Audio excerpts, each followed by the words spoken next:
چھوٹے گھر اس لیے بھی اچھے ہوتے ہیں۔ اور میں بھی مذاق میں ہی جا رہا تھا۔ ماما کہتی ہیں بیوقوفوں کی باتوں کا برا نہیں مانتے بلکہ انہیں ہاتھ سے مار لیتے ہیں۔ گھومنے چلیں؟ اس نے ایسے چٹکی بجا کر کہا جیسے کھڑکی سے باہر اس کا ہیلی کاپٹر تیار کھڑا ہو۔ شام تک دونوں ادھر ادھر گھومتے پھرتے رہے۔ ایک پارک میں بیٹھ کر انہوں نے آئس کریم کھائی۔ وہ خود بھی کھاتی رہی اور چمچ سے اسے بھی کھلاتی رہی، ٹشو سے اس کا منہ صاف کرتی رہی۔ جب اس کا ہاتھ تھک گیا تو اس نے اس کی باقی ماندہ آئس کریم خود کھا لی۔ میرے آنے سے پہلے تمہاری زندگی بڑی بے رنگ سی ہوگی، ہے نا؟ وہ ایک جھولے پر بیٹھ کر گول گول گھوم رہی تھی۔ تمہارے آنے سے پہلے میری زندگی بلیک اینڈ وائٹ تھی، اب صرف بلیک ہے۔ وہ بھی ویسے ہی جھولے پر بیٹھ کر گھوم رہا تھا۔ تم ناشکرے ہو، اسی لیے تمہاری کتاب نہیں مل رہی۔ اب وہ کسی اور کے پاس جا چکی ہے۔ وہ جس کے بھی پاس جائے تم اس کے پاس جاؤ اور میرے پاس واپس لاؤ، ورنہ میرے علاج کا خرچ تم خود برداشت کرو۔ ہے تمہارے پاس اتنے پیسے؟ ہاں، میرے پاس بہت کچھ ہے۔ 3 فرینڈز کو قرض واپس کرنا ہے، اس کی رسیدیں، لانڈری کا بل، نیکسٹ منتھ کے کرائے کی فکر اور تیسرے سیمسٹر کی فیس کا بھوت۔ کیا لینا پسند کرو گے تم؟ اس نے جل کر کہا تو وہ بے ساختہ ہنس دیا۔ اب وہ دونوں روڈ ریسٹورنٹ میں بیٹھے پیزا کھا رہے تھے۔ تو بس پھر پوری جان لگا دو اور میری ڈائری واپس لے لو۔ تم میری جان ویسے ہی نکال لو نا۔ اور بات سنو، تمہیں کیسے یقین ہے کہ وہ ڈائری جب کتاب کی شکل میں چھپے گی تو ضرور کامیابی ہوگی اور تمہیں بہت سارا پیسہ مل جائے گا؟ اس کے چہرے کی مسکراہٹ غائب ہو گئی۔ وہ سنجیدہ ہو گیا۔ ایلیزا، مجھے زندگی میں کوئی ایک آدھ یقین تو اپنے پاس رکھنا ہی ہے نا۔ میں ٹھیک ہو جاؤں گا، میری کتاب کامیاب رہے گی، اگر یہ 2 یقین بھی میرے پاس نہیں ہوں گے تو اور کیا بچے گا؟ میں تو بالکل خالی ہاتھ رہ جاؤں گا، پھر میرے لیے ایک اور دن بھی زندہ رہنا مشکل ہو جائے گا۔ وہ ٹھیک کہہ رہا تھا۔ وہ اسے سمجھ نہیں پا رہی تھی۔ وہ یہ جانتی ہی نہیں تھی کہ وہ کسی بندگار میں کھڑا ہوا ہے۔ وہ یہ بھی نہیں جانتی تھی کہ ایک مضبوط، اونچے، لمبے، جوان انسان کو جب اس جیسا انسان چمچ بڑھا کر آئس کریم کھلاتا ہے تو وہ کتنا آکورڈ فیل کرتا ہے۔ اسی لیے ایسا شخص گھر میں بند رہتا ہے۔ وہ لوگوں کو یہ نہیں بتانا چاہتا کہ دیکھو، میں تمہاری طرح نارمل نہیں ہوں۔ تمہیں میرے منہ میں نوالے بھی ڈالنے پڑتے ہیں اور میرا منہ بھی پوچھنا پڑتا ہے۔ تم ٹھیک بھی ہو جاؤ گے اور تمہاری کتاب بھی کامیاب رہے گی انشاءاللہ۔ اس نے پورے یقین سے کہا۔ میں تمہیں اچھا لگتا ہوں؟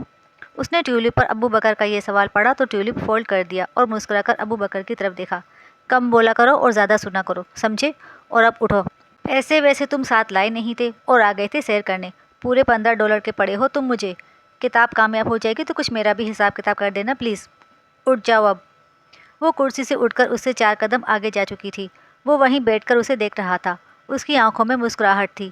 اگر وہ ٹیولپ کھولتی تو دیکھ لیتی کہ وہ کیا کہہ رہا ہے، کہ لڑکی مشرق کی ہو یا مغرب کی، دل کے سوال پر جواب دیتے ہوئے بوکھلا جاتی ہے۔ جب وہ رات کو سونے کے لیے لیٹی تو اس نے ڈرتے ڈرتے ٹیولپ کھولا۔ اس پر ایک چھوٹا سا دل بنا ہوا تھا۔ اس نے حیرت سے دل کو دیکھا، پھر آنکھیں مسلیں۔ ٹیولپ بلینک تھا۔ تو پھر کیا دل اس کی آنکھوں میں بنا ہوا تھا جو اسے ہر جگہ نظر آ رہا تھا؟ ہاں، کیونکہ ٹیولپ عشق محبت کے کاموں میں نہیں پڑتا۔ وہ جانتا ہے کہ جو ان کاموں میں پڑ گیا وہ کسی اور کام کا نہیں رہتا، اور اب بھی اسے بہت سے لوگوں کے بہت سے کام کرنے تھے۔ لینڈ لیڈی سے اس لڑکے کی ایک تصویر اور فون نمبر مل گیا تھا۔ اس نے فون کیا تو فون بند ملا، شاید وہ نمبر بدل چکا تھا۔ سوشل سائٹس پر ڈھونڈا تو وہاں بھی نہیں ملا۔ وہ ملک سے باہر ہو سکتا تھا۔ یہ بھی ہو سکتا تھا کہ اس نے غلطی سے ڈائری لے لی ہو، پھر بعد میں غیر دلچسپی سے یہاں وہاں پھینک دی ہو، بلکہ ضائع ہی کر دی ہو۔ ٹیولپ بھی خاموش تھا۔ ابو بکر بھی چپ چپ رہتا تھا۔ تھوڑی دیر کے لیے فرض کر لیتے ہیں کہ ہمیں وہ ڈائری نہیں ملتی تو پھر؟ ابو بکر اس سے ملنے یونیورسٹی آیا تھا۔ لنچ کے بعد واک کرتے ہوئے اس نے اس سے پوچھا تھا، تمہیں برا لگا؟ جواب میں وہ خاموش رہا تو اس نے پوچھا، نہیں۔ تم ڈائری کے خیال کو دل سے نکال نہیں سکتے؟ وہ ڈائری تمہاری کل متاع نہیں ہے، وہ بس تمہاری ایک کوشش ہے۔ انسان کا سب کچھ تباہ ہو جائے تو بھی بہت کچھ سلامت رہتا ہے، اس کی ہمت اور آگے بڑھنے کا جذبہ۔ نارمل لوگوں کے لیے ایسی باتیں کرنا بہت آسان ہوتا ہے۔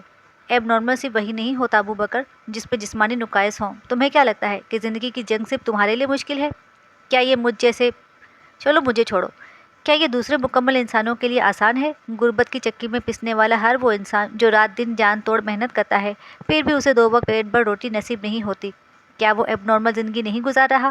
ملک بدر ہوئے سارے ریفیوجی جو کیمپوں میں پڑے ہوئے ہیں اور صرف یہ چاہتے ہیں کہ ان کے ملک میں خانہ جنگی تھم جائے اور وہ واپس اپنے گھروں کو جائے، کیا وہ ایب نارمل زندگی نہیں گزار رہے؟ جو بچے یتیم ہو چکے ہیں، جن نومولود کی مائیں مر چکی ہیں، جن کے سروں پر صاحبان نہیں، جن کا کوئی سہارا نہیں، جو سالوں سے مہلک بیماریوں سے لڑ رہے ہیں، کیا وہ ایب نارمل زندگی نہیں گزارتے؟ تمہیں کیا لگتا ہے گونگا، بہرا، اندھا یا ہاتھوں سے معذور ہونا ہی ایب نارمل ہوتا ہے؟ ہم سب انسانوں کی زندگیاں کہیں نہ کہیں سے نامکمل ہیں، لیکن ہاں، جہاں بہت سی کمیاں ہوتی ہیں وہاں بہت کچھ موجود بھی ہوتا ہے۔ ابو بکر یکٹک اس کی شکل دیکھ رہا تھا۔ دونوں چلتے چلتے رک چکے تھے۔ تم گونگے بہرے نہیں ہو، بلکہ چند وجوہات کی بنا پر تم سے بول نہیں سکتے۔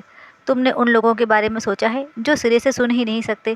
سرجری کے ذریعے تمہاری زبان کے ٹھیک ہونے کے چانسز ہیں۔